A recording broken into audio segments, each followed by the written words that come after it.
Kilalanin ng mga Pinay candidates sa Miss Grand International 2026. Alexia Nunez, Brazilian by birth at Filipina by heart. Si Alexia na ipinanganak noong July 7, 1998 ay tahimik na naging isa sa mga hinahangaang reyna sa international pageant circuit. Isa siyang wellness advocate, entrepreneur, artista, humanitarian, at isang proud supporter ng mga katutubong komunidad sa Pilipinas. Ilang mga wika rin ang kanyang kayang salitain at fluent siya sa mga ito. Nasubukan na rin niya ang umarte at napanood sa action drama series ng ABS-CBN na FPJ's Batang Quiapo at ang Netflix movie na Kontrabida Academy. Beauty queen by day, actress by night, humanitarian all the time. Ganyan nga ilarawan si Alexia na maraming natanggap na tagumpay. Napanalunan din niya ang titulo bilang Noble Queen of the Universe 2025. Sa pamamagitan ng kanyang fashion brand, inilunsad niya ang Breath of the Earth o BOE collection na inspirasyon ng Aitas ng Zambales at ang kanyang debut na Eon collection na nagpapakita ng tinalak weaves ng mga tiboli. Ang kanyang brand ay kasalukuyang sumusuporta sa mahigit 1,000 scholars sa South Cotabato at Zambales. Ikinasal si Alexia sa isang Pilipinong negosyante, aktor at public servant na si Billy James Cash. Mas pinili naman niya ang maging kinatawan ng Pilipinas kaysa sa sinilangang Brazil dahil aniya, representation is not just about where you were born. I am married to a Filipino and my heart beats for this nation. While I am Brazilian by birth, my soul belongs to the Philippines. Fuchsia Ravena. Si Fuchsia Ann Ravena ay isang negosyante at beauty queen na isinilang noong January 12, 1995 at mula sa Bogo, Cebu. Siya ay isang transgender woman at isang animal rights advocate na lumaki bilang bunso sa 7 magkakapatid. Nagsimulang lumaban sa mga local barangay level pageants sa edad na 13. Kalaunan ay lumahok sa Queen of Cebu, Miss Gay Mandaue at Super Sirena ng Itbulaga. Napanalunan naman niya ang titulong Miss International Queen Philippines at nagpatuloy upang manalo ng titulong Miss International Queen 2022 noong June 25, 2022.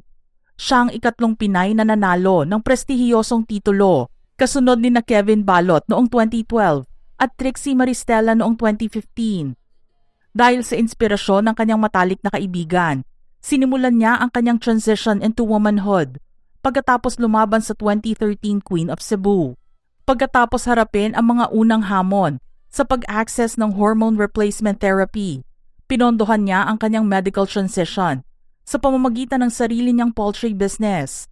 Matagumpay din siyang sumailalim sa sex reassignment surgery sa Bangkok, Thailand noong July 2023. Kasalukuyan siyang naninirahan sa Cebu City at buong suporta ang ibinibigay ng kanyang pamilya sa kanya. Gazini Ganados. Ipinanganak si Gazini Christiana Jordi Acopiado Ganados noong December 26, 1995 sa Zamboanga del Norte sa isang Palestinian father at isang Filipino mother. Gayunpaman siya ay pinalaki ng kanyang maternal grandparents sa Cebu. Siya ay may hawak na degree sa Tourism Management at Healthcare Services Certificate mula sa University of San Jose, Recoletos. Sinimulan niya ang kanyang pageant career sa pamamagitan ng pagsali sa Miss World Philippines 2014, kung saan siya ay nakapasok sa top 13. Ipinagpatuloy niya ito at kinatawan ang Talisay Cebu sa Binibining Pilipinas 2019. Dito ay nanalo siya bilang Miss Universe Philippines 2019. Habang ginagawa ang pageant, nanalo siya ng Best in Long Gown at Face of Binibini. Ipinakita rin niya ang performance niya ng belly dance para parangalan ang kanyang Middle Eastern roots at ipaglaban ang elderly care as her primary advocacy. Kinatawan naman niya ang Pilipinas sa international pageant sa Atlanta, Georgia. Nakapasok siya sa top 20 bilang wildcard finalist at nanalo ng Best National Costume Award para sa kanyang Philippine Eagle-inspired ensemble. Imelda Schweigart.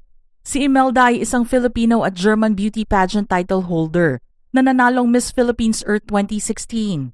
Pero bago pinasok ang pageantry, sumubok din siya sa pag-aartista. Sa ilalim ng kanyang screen name na Amy Hart, lumabas siya sa variety show na Willing Willie bilang isa sa mga co-host ni Willie Revillame sa edad na 15 mula 2010 hanggang 2011 at naging cast ng youth-oriented drama series na Bagets Just Got Lucky sa TV5. Iniwan naman niya ang hosting para ipagpatuloy ang pag-arte. Makalipas ang 3 taon, sinubukan niya ang sumali sa beauty pageant at unang sumabak sa Binibining Pilipinas 2013 at umabot sa top 15 sa kompetisyon. Nanalo rin siya ng Binibining Pilipinas PAGCOR Special Award. Taong 2016 nang makuha niya ang corona sa pagsali niya sa Miss Earth Philippines pageant. Nang maging kinatawan siya ng bansa sa Miss Earth, hindi siya pinalad na manalo pero nakuha ang Darling of the Press Award. Nagkaroon naman siya ng intriga noon matapos na akusahan ang nanalong Miss Earth 2016 na fake ang pangangatawan nito at mukha. Dahil dito nag-resign siya bilang Miss Earth Philippines. Noong June 27, 2023, inihayag siya bilang isa sa mga kandidata para sa Miss Universe Germany, ngunit hindi naman siya nanalo ng kahit na anong pwesto. Nang maglaon ay hinirang siyang kumatawan sa Kalibo Aklan para sa Miss Universe Philippines 2026, ngunit opisyal na siyang umatras sa kompetisyon kasunod ng espekulasyon ng media tungkol sa kanyang katayuan. Si Imelda ay may isang anak na lalaki na isinilang niya noong July 21, 2017. Ang ama ng bata ay isang police officer mula sa Sagada na si Chris, na kinatawan ang Pilipinas sa Man of the World 2017, Kaylin Trajano. Si Kaylin ay kinilalang unang Filipina transgender woman na hinirang bilang unang Universal Woman Arabia 2025. Pero noong 2024, ipinakilala siya bilang isa sa mga kandidata para sa Miss Universe Philippines Pampanga. Sa pagpasok niya bilang official candidate sa Miss Universe Philippines, siya ang first ever transgender woman sa kasaysayan na sumabak sa MUPH. Makalipas ang ilang taon, lumahok siya sa Universal Woman 2025, kung saan siya nagwagi at kinilala rin bilang Universal Woman Photogenic 2025 at Universal Voice 2025. Ang 30-year-old beauty queen ay suportado ng manager na si Arnold Vegafria at pinuri ang kanyang representation of inclusivity.